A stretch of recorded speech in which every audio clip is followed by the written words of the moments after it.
Bienvenue sur votre chaîne Vision Plus Télévision. Lelo Tozo Beta Masolo, il y a Simo Kimbangu, 100 ans après le début de sa mission prophétique de Corona Mboka, République démocratique du Congo, Aloba Makambo Ebele. Quel était le but de sa mission? Quels sont les messages prophétiques au Aloba le Corona Mboka, Nabiso République démocratique du Congo? Nayango Lelo Lisusto Yami Ponabino Ndeko Bolinga Kamingi, Oya Beta Kamasolo ya Mboka, Pe Beta Kaba Révélation, Oya caché na sima message, il y a prophète Simo Kimbangu Nengo King. Une fois de plus encore, la chaîne Amino Vision Plus, Ndeko King. Bonjour. Bonjour Papa Trésor, bonjour Nabalandinio sur la Vision Plus Télévision. Oyo depuis un certain temps, Bazolanda Biso, Tozolo Bela et Tumbamboka Congo, pour nous libérer Mabelo Bakoko Batike la Biso. Et le une journée spéciale pour Nangaï. Vraiment, il y a Essengo Makasi Oyo, message à Mboka Congo et Pesamana, Mvuluzi Kimbangu, Oya za prophète, il y a le Posomo Indo, Oya Yaki pour la libération à peuple noir. Ok. Aujourd'hui, 100 ans après, d'abord, qu'est-ce que nous pouvons retenir de la mission Yassimo Kimbangu na Mboka nae Oyo, République démocratique du Congo? Donc, autre qu'il faut retenir d'abord, faut l'homme congolais à comprendre la valeur nae. Faut que man mesure, ya ko valoriser d'abord ba propre culture na biso. Oyo ba ancêtre na biso batika oyo ba salelaki futo zonga na origine na biso eska ndeko trésor a utaki eska nga na utaki to zonga na origine otokoki ko retenir yanwana parce que Simon Kimbangu awazo senga biso to valoriser ba culture na biso to kotanga ba différentes prophéties moko ce qui tend ko permettre biso ya ko interpréter nyonso to ko interpréter oyo kozala nécessaire futo zonga na originalité na biso. Tout le monde a adopté les lots, ba costume, ba cravate, au biso tous adopté, tous zonga retour, n'enge fait mon bout à l'obaka retour à l'authenticité. Faut zonga donc faut retenir la date alléluia. Ok. Si nous devons parler de prophétie, il y a Simon Kimbangu, ba prophétie a tellement belle mais ba prophétie to ko le bela o ezota la mingi sur Mboka. On peut commencer par lesquels?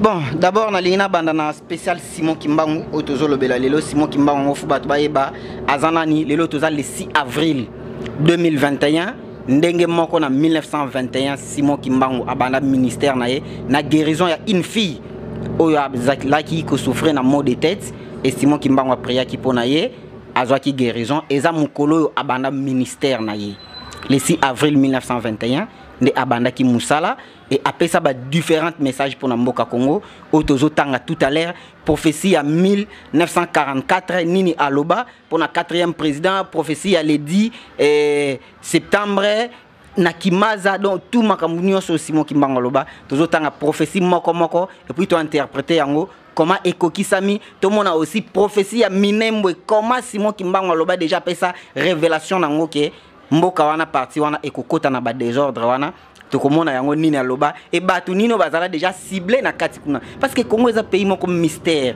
o batu ba comprendre tokomona prophétie moko tozo attend ya ko interpréter yango. OK na makamwa minebe boza na kati ya prophétie Simon Kimbangu oza sûr ezali frère King ayakate verbalement boete na yakana ba soubassement na ye tozui mukanda moko tozui révélation moko parce que na yaka opesa ba prophétie o batu bazo imaginer vaguement que olali obandi ko imaginer non na zui révélation o nzamba yo lobelanga et ensuite abandi ko lakisanga maintenant ba accomplissement na yango ba soubassement ndenge bazuzi balobaka ba soubassement oyo ezo fonder message wana o ezo pesa appui na message wana tout comme na Bible tout comme na kataba prophétie oyo Simon Kimbangu atika. Donc c'est comme ça.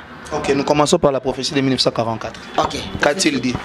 Prophétie à 1944 Simon Kimbangu azoloba boye na lingi totanga yango ensemble ce qui peut lingi otanga ngana ko interpréter pour osala sir na ona zoloba comme l'autre fois et osala bien. OK. Prophétie il y a 1900 le 17 juin 1944. Yango wana dans la prison d'Elisabethville. OK. Et bandi awa. Voici en résumé, donc porte-parole Nabino. J'ai lu la prophétie. Voici en résumé cette prophétie. L'indépendance du Congo en 1944. L'indépendance du Congo. En 1944, Simon Kimbangu avait dit à Papa Kiantsumba que le pays sera libre dans 16 ans. Donc 44, 16 ans, ça veut dire 60. L'homme blanc abandonnera tous ses biens et rentrera chez lui. Le premier chef d'État, il prédit que ce dernier sera un homme digne, modèle, exemplaire et respectable. Mais il ne finira pas son mandat et sera empoisonné. Le deuxième chef d'État, il sera un grand voleur, destructeur et détourneur des biens publics sous son règne. Avant de continuer, on a le deuxième chef d'État, Nalingi Sikoyo, Tozonga Awa, na Ebandeli. Alors, le pays serait libre dans 16 ans. Nasima, il y a 16 ans de Mboka Nabiso Congo qui indépendance. Ndenge moko na temps oyo. Fallait chiffre 16 et s'accomplir pour que soit indépendance. Chiffre 16 on attend Otolobaki histoire. Il y a l'actuel président Otozanaye, na l'ancien président Nandeko Kamere Oyazana prison, tout le monde qui pèse qui biso chiffre 16. Tant que chiffre 16 on est coquille, maintenant Congo est qu'on soit indépendance nango. Sur le plan spirituel. Donc c'est-à-dire Vital est en 5 lettres. Et Félix est en 5 lettres PCBISO 10, Joseph est en 6 et PCBISO 16. Donc 4 physiques, 4 spirituels, na médiateur qui na 4 pour Aurélie 4 wana ou PCBISO chiffre 16. Tant que chiffre wana est coquille et comme maintenant tant il y a indépendance, il y a peuple congolais sur le plan spirituel parce que le plan physique il y a ngoto Zouaka en 1960. Mais si ko futo Zoa indépendance spirituelle, oh l'homme noir a mort spirituellement, ou peuple congolais a mort spirituellement, jusque là on a compris que faut comme libre. Il y a que défendre mboka na ye. Au lieu de tika na ba insulte, ba biloko moko eza inutile. Ozolo ba frère King que le peuple congolais n'est pas libre mais surtout talibi anzo bunda pe pona été mais on voit c'est comme si mama kaniseza batu ba okanisa batu bazolo batu bazo pesa makanisi pe ya talo mboka pezo kene liboso apparemment malgré que c'est a pas de tortue mais nous avançons quand même. Comment vous donnez ces allégations que le bakete nous sommes morts? Toujours avancé par rapport à ni. Sur le plan politique na nokoye bisanga toujours avancé par rapport à quoi? Congo, les lots les 6, lobby et les 5, n'a pas ça message moko pour l'Assemblée provinciale. Na concert na yo pe na souhaité joyeux anniversaire et c'est na biso consulat ou azo fêté anniversaire na ye lelo abotama lelo mukolo Simon Kimbango banda ministère na ye ayambanga na plateau na ye na zolo basir bato nzamba rejeta atunanga kut oh donc na président de l'Assemblée provinciale ya ville Kinshasa nzamba rejeta na yebisi oui. Lobby Tolanda qui mention, Villa Kinshasa est géré comment? T'as là-bas inondis, t'as la gestion de Villa Kinshasa, alors ça l'anime comme serviteur dédié.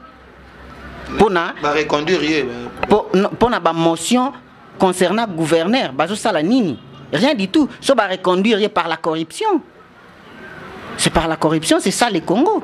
Bon, toujours un bon message prophétique à Simon Kimbango parce que surtout côté makamba politique ana mutu pas si penda lelo. Toujours un makamba Simon Kimbango. Alors le premier chef d'État, à cause de la mouton calme. Parmi les chefs d'État ya Congo, ceux qui ont un mouton ya Ibata infranté, c'est Kassavubu. Kassavubu a Iba et l'autre côté, à Tamboussa Kimboka et à Silisa qui mission na été, à Silisa quitté, mandat et Silate, à Zongi, na village natal na ye, étant à Zongi Kunandeska qui n'a qu'au là par coup d'État. Le deuxième Oba Ekoloba, à cause de la voleur, ceux qui ont continué na Souka Awa, na ligne vraiment. Au continuer, Yangoana, pour Bandeko comprendre, Nini et que s'est passé et Bandiwana. Les enfants seront dépravés, ils ne respecteront pas leurs parents. L'économie du pays va sombrer, il y aura beaucoup de voleurs dans le pays et le peuple sera plongé dans la misère noire. Ce président-là sera totalement rejeté par le peuple et il sera chassé du pouvoir. Omoni mboka ndenge ekota ki na souffrance to beta ki histoire ya le fait président Mobutu awa semaine passée amoni bato belé ba finginga na 66 mais bato bazaro lia bien makambo zaro tambola quand même mais ça il faut l'avouer qu'en 1960 les années 60 70 fin 60 70 même en début 80 le pays allait mieux qu'aujourd'hui banda ki bien suka nango a plongé ki Congo na trou noir. S'il faut coopérer avec les diables pour que les Congolais restent unis, je le ferai. Tant que Salika Patuana, des places à Bandi Makambunio sur Mabé. Au début, tant que Azaki na idée wanati. Atamusa ki mboka bien. Et ngana lo baraso ki Mobutu ezane loko moko nzamba olimbisaye, on a zo continuer ko bunda nango unité nationale. Komoni eze loko moko ya mutuya o atikela biso. Kona yangonda salaki pax na diabetes. Yango na biso unité nationale. Et loko wana o atikela biso. Futo zonga ba Congolais to se réconcilier mais a baby samboka loko la baby sa amema ba détourneur ba yiba ba sala makambo ya mabe na mboka et Congo ekota na trou noir. Tout le monde sort nango, peuple a rejeté qui. Et le troisième aussi, akoya ko se retrouver dans la même situation. Lokola oyo wana. Na lingi ota ngalelo na otange lo côté. Troisième chef d'état nini balobi pona ye.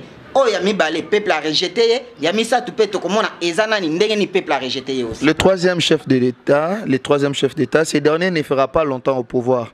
Sa mauvaise politique divisera les pays en plusieurs parties ou foyers de tension. La criminalité sera au rendez-vous. Il y aura beaucoup de voleurs et détourneurs de biens publics. Lui aussi, comme le second, sera rejeté par le peuple et chassé du pouvoir. Ok. Yepi ba obengana ye, mboke ozana ba détourneurs et belé. Bukangalonjo kenda wapi. Troisième chef d'État, on parle de Laurent Désiré Kabila. Continuité. Parce que moi, on a sali continuité à papa. Il y a qui a continuité. Il y a Mobutu sur le plan spirituel, il y a continuité. Il y a papa sur le plan physique. Okay. Tout le monde a autant de histoire prochainement sur la spiritualité, comment ils allaient révéler tout le temps qui quelque part dans l'Apocalypse, une autre bête ou Bimaki, tout le monde a comment Azobima na Katiwana. Alors, politique na ya mabe ko diviser mboka et ko créer ba foyer de tension et ko créer ba groupe armés toujours mon lelo na est tant Mobutu azaki tozaki na ba groupe armé wana te mais après départ na ye après départ il y a président sortant et puis combien de groupes armés au lelo ils en a Congo ils a créé hein combien na temps na ye au ebotami ba détournement ya ba millions ya Congo combien que tolanda ancien conseiller na ye alors que 15 milliards ya Congo ebungaka chaque année ebungaka et oyebi o affaire kuluna o na Kishasa ndenge botami donc ekomi na mitu ya batu nyonso tout le monde ezala batu bazo kumba mitu ka donc batu nyonso bakoma otambola kala lokwa maboma et matisi tension ya batu et ensuite yé pas cause la rejeter la seconde. Pourquoi? Parce que ayaki ko zongi sa même idéologie pour comprendre que c'est la même personne. Yango balobi yami balena misa to ba la rejeter de la même manière. Justice peut travailler wana yaki ko zonga yenda ko zongi sa c'est la même personne. L'incarnation yango moni alobaki azangaki 15 personnes. Tant comme na histoire na to mona comment azangaki 15 personnes. Pourquoi azangaki 15 personnes? To kotala tant to bando beta histoire na ye na ça sir au début ya semaine prochaine. Alors à cause de la rejeter atika qui pouvoir na bonne volonté tende batolo asoki ezaki na volonté na ya linga atikati donc pour akende fallait aussi mukende sala nini akufa o lelo to moni ba procès pour na lobaka yango c'était le 8 mars jour papa na plutôt le 8 janvier jour papa na biso Edi Kapen na bima na prison na loba yango qui va remplacer Edi Kapen na prison et na Congo mon pays libre TV ba o balingo tala nani na ko remplacer Edi Kapen na prison nani na ko remplacer na cha point d'interrogation nani na linga ko cité révélation na lobby na cha point d'intervention révélation et bimisa qui va remplacer Edi Kapen na prison on parle de qui on parle d'un président d'un homme politique nzete moko munene okoya tokeka grand baoba OK donc naza vraiment trop caché par rapport à la révélation na linga olobangote qui va remplacer Edi Kapen na prison c'est-à-dire ba adepte nan ba kobanda kokende ba descendant ba bandi kokende suka nango baoba munene okoya. OK alors tout ce qu'on a simo ki mango à cause la rejeter tant à cause la rejeter aussi mukendi akenda déjà kapangala akenda donc ezala ki na volonté té fallait toyoka église catholique chaque 19h ba banda ko beta ngonga ngba po sala nini po akende ezaki na bonne foi na yeti. Et maintenant concernant le quatrième makamni na zoloba. Le quatrième chef d'État, homme très calme et discipliné, il aura une tâche très difficile pour regrouper les pays et mettre fin au foyer de tension. Il sera aidé et aura beaucoup d'argent pour reconstruire le Congo qu'il dirigera avec probité. La sécurité sera garantie pendant son règne, le Congo sera prospère. Je crois et ceux qui en ont continué. OK. Et ils ont continué, ils ont continué et ceux qui en il y aura plus d'esclavage, chacun découvrira ses véritables origines qu'il rejoindra immédiatement et librement. OK. Maintenant surtout Zoni Balobi, un homme très calme. Au moins esprit à Kasavubu, na début à prophétie totangaki homme calme. Tangu Tshisekedi na zo continuer ko sabat, c'est lui le quatrième. Aye na pouvoir premier voyage na ya salaki. Asaki ni. Azwaki mbongo azongi na trésor public ndenge Kasavubu banda ko sala. Donc à cause esprit ya mutu moko azu esprit ya Kasavubu ya kubanda ko zongisa mbongo aye ko esprit ya Laurent Kabila ya service national ya ngwana omone asalini afongo libilanga service national aye ko esprit ya nani ya papa na biso fait Mobutu ya unité nationale asali union sacrée fois sangisa batu nyonso wana donc esprit ya batu nyonso wana yefu a incarner yango et mboka eko ezala na mbongo ebele na temps na ye mbongo wana moni ba voyage diplomatique nyonso asalaki to komona ngo aussi na bible comment et comment mais ni nezo bloqué ye jusque là parce que na comprendre le véritable message à Congo et à entouré na ba faux prophète tant akoyoka message à Congo c'est là à libérer Congo mais tant qu'il y a yoki na message à Congo rien ne va changer nzamba kopé sa vision pour na yo appeler ce message atika la fidèle a changé na été mais ce que ça les vision na malamu te et okende na yo na nzela mususu et l'autre ça na prophétie 1944 sur les quatre présidents. Après cela quelle autre prophétie to lobela lelo parce que ba prophétie marquante disons. Donc ma prophétie marquant awa tozongi azolo baboué.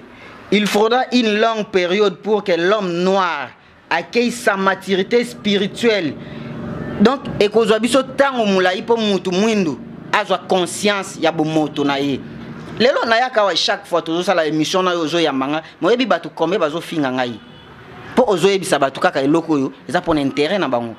Peut-être nde naza na lobango jour et nuit.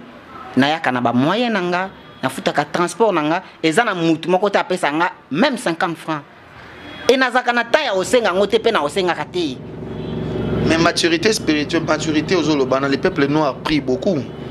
Il y a plusieurs églises, les gens prient vraiment. Hein, frère? À 18h, 19h, c'est presque partout. Il y a une église, un mosquée, je ne sais pas quoi. C'est pas ensemble là. La Bible, tout le monde a la Bible. Tu prier nani? Tu prier nini? Tu prier comment? Et dans la place, moi, on a mon kanda matia. Nzamba Zoloba a exaucé ba prière na bisoté parce que tout semble la mabe. OK? OK. Pour tout semble la mabe, bo semble la mabe do moyen Nzambe a exaucé ezate. Tout semble la nani. Prophète Simon Kimbango alobi boyi. Na chaque race Nzambe apesa bango mutu. Hein? Oya ko guider bango. Chaque race Nzambe apesa bango langue na bango. Oya ko servir bango. Rapport moko na nzambe po baye ba ko dialoguer na nzambe ko partager biso to sambela nzambe wana modèle ni azolo bato continuer ko tanga bible awa kaka na bible ndeto kanga muto yo ayela ki bible wana ba comportement na ye ba agissement na ye ba criminalité na ye nyonso bazo sala na Afrique ba bisi biso errer l'homme noir plutôt errer les pauvres car le royaume de Dieu eza pona ba pauvre mais pourquoi bango bazo yiba ba minerai Afrique pourquoi bazo yiba biloko ya Afrique ce qui est exactement royaume de Dieu eza pona ba pauvre. Donc ce sont des choses où il faut comprendre. Il faut comprendre. Parce que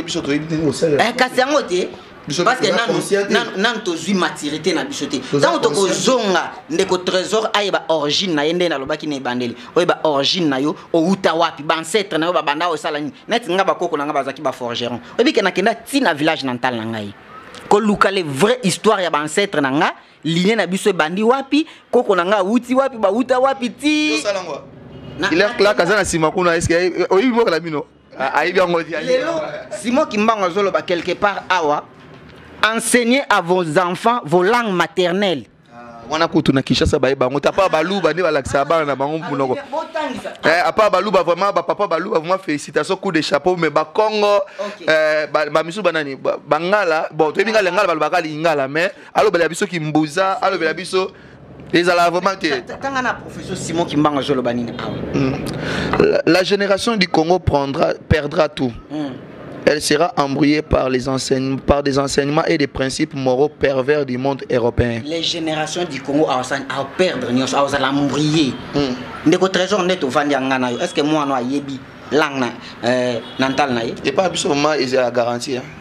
Et pas biso baluba vraiment ils wana pas na biso vraiment nazolzong nango sur papa baluba coup de chapeau pour na wana vraiment bana beto amukasai coup de chapeau vraiment côté na mais côté na bino ndete côté na bino ndete frère ngana lo baka siko minoko nyonso Congo moto zo kende na opesa message na chaque langue to loba konga pela loba nyonso malembe to kinera to bana non continue penza continue ngwa lobini pervers européen mavanga mabisimputu mavanga mabisimputu ya baba mindele OK elle ne saura plus les principes matériaux de ses ancêtres.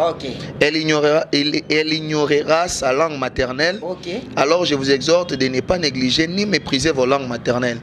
Il faut les enseigner à vos enfants et à vos petits-enfants, car viendra un temps où les langues des Blancs seront oubliées. Dieu le Père a donné à chaque groupe humain, Kangwambatu, wana ezana kikongo donc c'est-à-dire nzamba pesi na chaque race humaine langue moko oyo servir comme accord comme une alliance de communication entre singa wambila singa wambila donc eza lokola singa mbila ezo servir yo o matana nzeta mbila ndenge pe langue ezo servir bino bo communiquer na nzambe lelo ndeko trésor so longa oke na village na ntala na posto lola na koko na waza na mboka ala kisa yo secret mboka na bino folo banena munoka mboka so lo bine na français oyokati omoni et moi biso vérité ezate o alanga nzembo moko ayemba ke son âme repose en paix kulut na ngai King Kester aloba album na mboka mboka noko atini mukanda na sombele mbwa omoni à cause ya kozanga koyeba zongi na mboka ba commis esclave ba mpika na betu mekuma ba mfumu donc bangamba na biso ba komi ba chef na biso parce que yebi histoire na yote parce que yebi langue na yote ndenge moko na witi ko yebisa yo au début pour l'homme noir azonga na origine na ye to comprendre oyo biso tozali poto fongola bomoto boania na biso na lobaki yango l'autre fois eloko ezoboma Congo eza ba intellectuel na place tozala na ba sage biso tozana ba intellectuel yango Congo ezokufa na place tozala na ba homme spirituel biso tozana ba homme religieux outo loba ko sambela to sambela ka biso nyonso yo oza évangéliste nga naza évangéliste na église nanga mutu na mutu biso nyonso tozana ba tâche ya responsabilité na ba église o tozwami mais to sambela ndenge nini modèle nini nzamba pesi mutu na mutu kaka nzambe wana za moko mais façon ya ko communiquer totanga bible za donc to communiquer bon en fait ndengo zo lobela na ça veut dire que to prier na minoko mboka ou bien to prier sinon kimbango na lobite que to sambela bon qu'est-ce que nous devons changer selon nos ancêtres qu'est-ce que nous devons changer faut changer d'abord culture na biso parce que culture européen et ko ambrouiller biso mon livre oh les fantômes du roi Léopold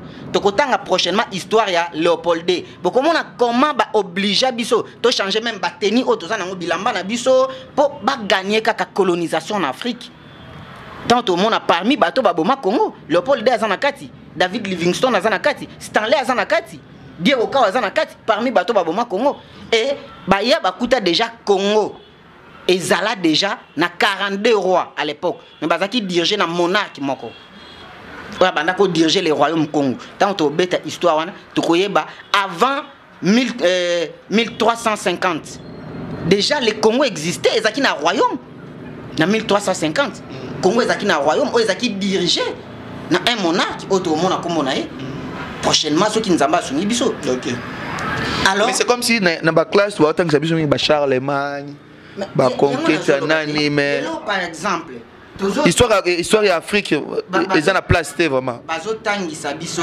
lokola na monaka o révolution française Jeanne d'Arc asala ni pona Congo pourquoi pas kolobela Kimpanvita notre jeune maman o azala brûler vivement o ba kosa ba na biso ba transformer histoire na biso bande konanga ibo continuer ko tanga Bible eza histoire ya peuple noir eza histoire ya Afrique o ba changer mkoto lobela qui est Jésus-Christ comme l'homme noir. Et l'homme noir, il est qui? Yango moni lelo, moni teni na lati pantalon ya noir, na chemise à pembe. Pembe o ezolinga ko lakisa victoire o tozu parce que peuple noir azokota na destinée prophétique na ye et tozu déjà victoire. Et noir oyo, eza valeur numérique de Dieu, eza couleur ya Nzambe. Dieu est noir. Ah, likama Dieu noir anande frère King. Si ba message belé auto kolobela prochainement, kolobela histoire ya ndeko Joseph Kabila, comment aza héritier. Il y a Joseph Désiré Mobutu et prochainement to kolobela histoire il y a les criminels, le diable en personne, Léopold II. l'antichrist biso funa pese ba kombo nyonso les sanguinaires o balobela kayete bazala wana ka pona kolobela Hitler comment aboma 10 millions d'Européens wana nde balobela mais Léopold de oya aboma plus de 15 millions de Congolais oya kata maboko bakoko na biso ba ancêtre na biso qui en parle de ça nana lobela histoire oyo qui en parle de ça personne nana lobela mo. Bon. Plus de 15 millions d'ancêtres na biso. La réalisation nous dit, il nous reste encore combien de temps là-bas? Il nous reste 5 minutes. Il nous reste 5 minutes. Fucking Lelo. Si nous devons chuter, il faut tout yeba. Na o etali ba prophétie. Il y a Simon qui me parce qu'il nous reste 5 minutes. TV Zangonga. C'est belé à coup toujours eloroté. Wana eza sene ke miette. Makambo minembo total ya ngote comment. Yango ne place na zo. Yango ne tozo zonga poto lobela likama minembo wana parce que minembo likamwana et pesi biso pasi mingi mais nzoka za rappeler la prophétie.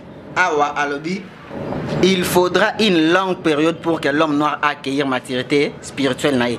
Si on a mukanda où il y a 4 frères messagers de Mbinza.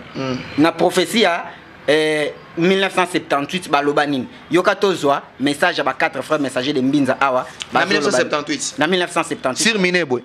Non, Sir Minembwe te. Sir souffrance ya Congo. Bajolo baboué. Ceux qui okotanga po bandeko bazana banda ko balanda biso ba comprendre nini baloba ko banda wana. Ah ouais. Bon. OK. Ici. Bon, yo bungisa déjà ko Minembwe parce qu'il kama Minembwe nande. Makambo Minembwe. Natanga o nyonso. Ouais. Non, une partie seulement au moins la place ba suki wana. Bon, je pense que je peux lire. Il s'agit ici des signes qui doivent précéder l'accomplissement de prophéties faites par Dieu. Il nous a dit, avant l'accomplissement de toutes choses, dit le Seigneur, votre pays traversera une période extrêmement difficile et dure, au cours de laquelle plusieurs mourront. J'ôterai de votre pays tous ceux qui s'élèveront pour empêcher la réalisation de mes desseins. Ok. Tout soukawana. Ok. Makamni nzamba lobikuna. Ok. Batebele ba okufa. Ba ebele ba okufa. Avant accomplissement ya ba prophétie na ye, nzamba ko écarter batu et puis période moko dire difficilement oya na Congo. Ok. Avant accomplir makambo wana. Donc plusieurs documents awa na mukanda oyo. Comment Simon Kimbangu azoloba awa le premier 9-2016, la fin du ténèbre. Tout le monde qui a l'autre fois. Donc, en 2016, souffrance à Congo et Soukaki. Tant que chiffre, on a mis ce coquille. Mais 2016, moi, ça accompli parce que PSA Bisso, signe de tenter. Il fallait tout comme en 2018. Tout le monde a autant de là. Histoire. Il y a Mobutu, na Joseph Kabila, comment Ezobim c'est la Bisso. Il a commencé sur la spiritualité. Et awa maintenant, na lingi vraiment na l'axa bandeko. Place au Bozomona, balakisi ba signe bilembo zawana et tozotanga JKV. Elingi koloba nini toko définir prophétie oyo ya JKV ezopesa biso nini et comment projet ya balkanisation ya Minembwe salama déjà. OK, allons-y. Na lingi vraiment autant à profession ponga na autant elo hôtel. Oyo sus. Ouais, oyo 104e révélation. OK, 104e révélation Simon Kimbangu. 104e révélation Simon Kimbangu. En effet, dans la nuit du 17 novembre 2003, en dormant subitement, je vois dans le ciel vers l'est l'apparition des écritures saintes. À côté, il y avait une porte ouverte. Au milieu, un homme s'est mis debout. En ce qui concerne les écritures que j'avais simplement compris, 3 lettres. À côté de ces lettres, il y avait un triangle. Et ces lettres sont J, K, V et triangle. Joseph Kagame Vital. Vous comprenez? J là qui représente Joseph K. Kagame V. Vital. Un triangle et salama pour la balkanisation à Minembwe. Maintenant, tant la prophétie à Minembwe, ça, une deuxième révélation de Simon Kimbangu. Dans la nuit du 1er juillet 2010, c'était vers 5 h du matin, j'étais assis sur mon lit. Subitement, j'étais emporté par un petit sommeil. Dieu me montra à l'est un arbre qui était beau à voir avec deux feuilles. Ok, tout ce qu'on a. À l'est, hein, à l'est. Dieu me montra à l'est un arbre qui était beau. Beau à voir avec des feuilles. Obi parti à Minembwe wana, eza parti moko riche na Congo. Riche sur ba minerais. Donc ba feuille wana eza ba minerais nango. Mais continuez sukoyo na senango elobini. Au-dessus de cet arbre, il y avait 2 anges qui se combattaient. Cet arbre était sous une obscurité profonde. Puis la lune commença à apparaître et donna son éclat vers cet arbre. L'autre vêtu en vert et l'autre vêtu en noir. OK, tout ce qu'on a wana. 2 anges au bazako bunda. Tout le monde a qui ange, il y a ténèbres, na ange à lumière. Le 4e physique, na le 4e spirituel. Le 2 chiffres 4 oyo, ils a prophétie à Congo. Moko oyo ils a FCC na cash. Neto mona ki muta sala ki projet pour basala makambo minembo ndeko Azarias hein muta FC6 descendant ya chiffre 4 physique auto lobawa Joseph Kabila et le deux personnes au bazo bunda pona nzete wana petit à petit éclairage bandi couper ça 4 spirituels auto lobela Félix Tshisekedi wana nde muto ya yaki pourquoi pour appeler ça éclairage na place wana et projet kinini pour la balkanisation Congo ba kata yango na temps ya Félix Tshisekedi minembo e comme république ya Kivu pourtant ko comme république ya Kivu tant élection prochaine ko ya na Congo azanga argument ya kopesa na peuple congolais baloba ke no voilà biso totika ki Congo mobimba na temps na yende bakati Congo omoni ne bakati Congo po azanga argument ya représenter na peuple congolais que non okuka ko sécuriser Congo te voilà bakati Congo na temps na yo des projets à minembo wana ce que contenir révélation tina suka tout monde nini elobi un homme vêtu de noir j'ai vu un homme géant vêtu en blanc avec des barres en couleur verte sur les épaules il y avait des gardes comme un roi. Il tenait dans ses mains de baguettes. À côté, il y avait une grosse caisse. Un homme géant. So jusqu'au les D4 en physique na spirituel. Parmi les balena na géant costaud na balena. Entre Tshisekedi na non, on a béton. Na Joseph. On a béton. Béton. Ngana lobité tozotanga ngana peki ngwa somo kaka donc yo oya géant donc c'est pas moi j'étais dans la série comme ça na la kisa batu histoire ya kombo béton et uta wapi j'espère pour quand et sala biso mabe mais tozongi la nyonso wana oui tolobela yango vie réalisation ndenge kendaki émission ezaki donc comme na béton et uta pe na bible nyonso prophétique awa maintenant na cette moni comment et la kisi bato Joseph Kabila automoni awa tant azui pouvoir nebo moni ba créer ba groupes armés nyonso ezana Congo tant ba créer ba zui Bosco Tangana na armée congolais wo mais tandis que kuna bazo réclamer sujet rwandais ba eko zwa oyo mususu nani oya awiti ko tika biso awa oyo Delphin Kayimbi donc abandi ko zwa hein ba komi ko intégrer ce qui ka ndeko trésor abimi bazui na armée congolais wo bisengema commissaire général à la police wo donc babandi kozwa ba komi ko infiltrer armée congolais et komi infiltrer sur tous les plans omoni et armée na biso e komi affaibli biso mo to alisuna makaste ba komo pesa bango ba fonction ya haute responsabilité na mboka kaka batwana donc yope en quelque sorte ozoko taper na maïla ndeko chani azolo bagete ba konzamo que sekeli bazala bato baza pire congolais donc ils appellent mabete bon il y a des politiciens qui ont révélé que la spiritualité c'est pas mauvais mais ça m'a bête to lobela mboka parce qu'on chute déjà maintenant soto landi papa na biso awuti otika biso honoré ngwanda que son âme repose en paix aloba na message moko apesa ndeko Kagame na 2004 déjà abanda ko sala projet ya territoire ya Minembwe pourquoi il est président ya mboka mususu alors ça la projet ya territoire ya mboka batu mususu aye kopesa ordre na mwana na ye Joseph Kabila pour banda ko infiltrer bande ko na ba groupe rebelle nyonso bakota ka na armée ya Congo et par après tangu ya kolonga maintenant batika ndeko oyo na suka V ouais lettre V oyo yango bomonaki akendaki kopesa bangombe na mariage ya mwana James Kabare donc c'est un clic oyo ezala déjà préparé tangu azala ki pembeni ya ndeko Tshisekedi omoni ba secret nyonso ya présidence ndenge za kobima libanda parce que yenda za ki chef à cabinet yenda za ki na administration nyonso nda za kobimisa ba vérité ba makambo nyonso wana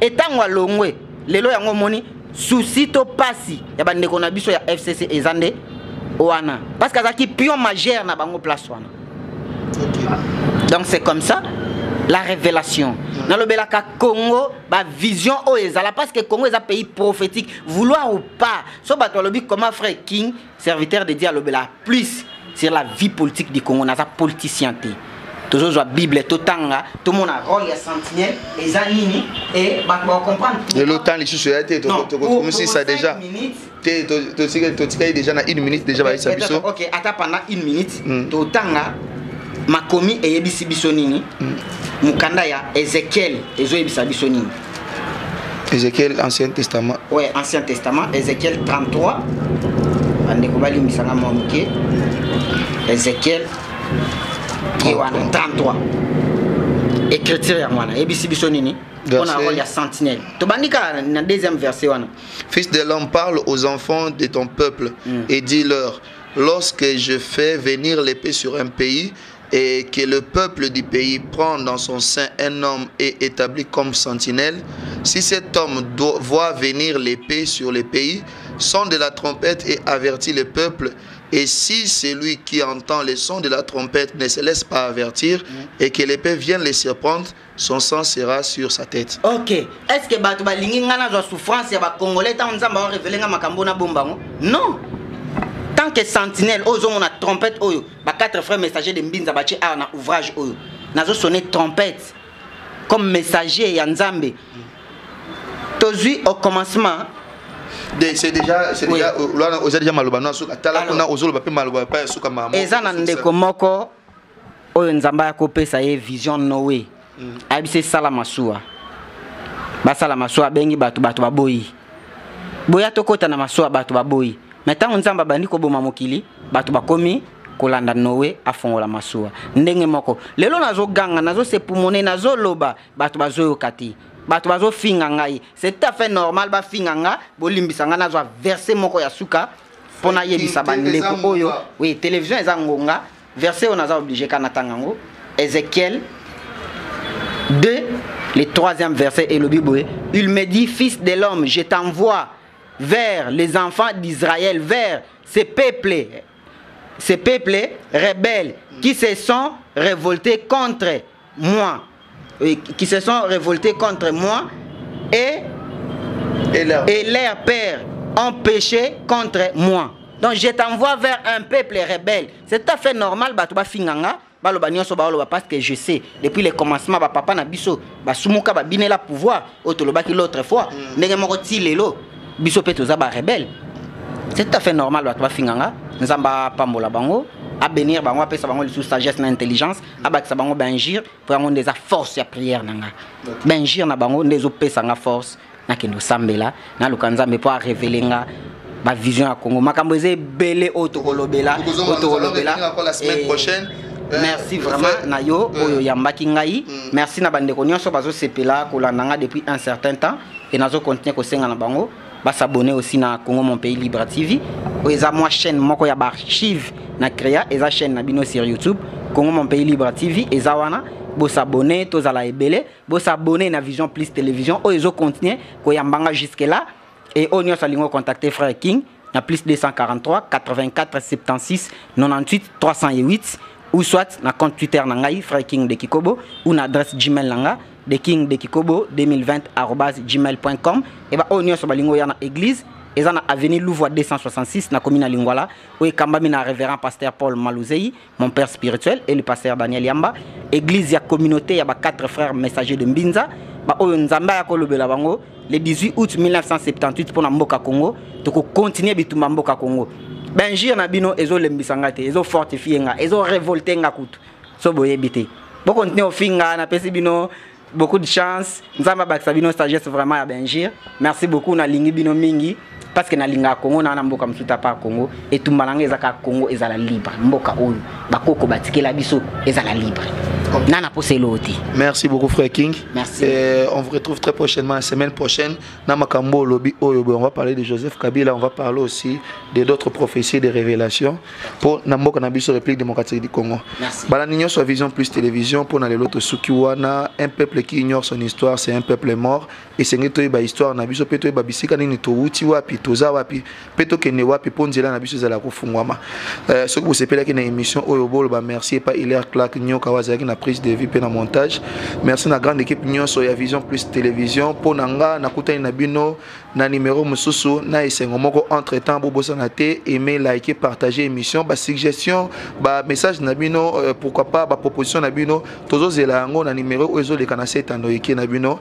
D'ici là portez-vous bien Nzamba batela biso. Bonne fête na ba nyon so bazaba kimangiste 100 ans ce n'est pas peu de choses. To kumisa Nzambe pona oyo asena simo kimbango. Ciao. À la prochaine.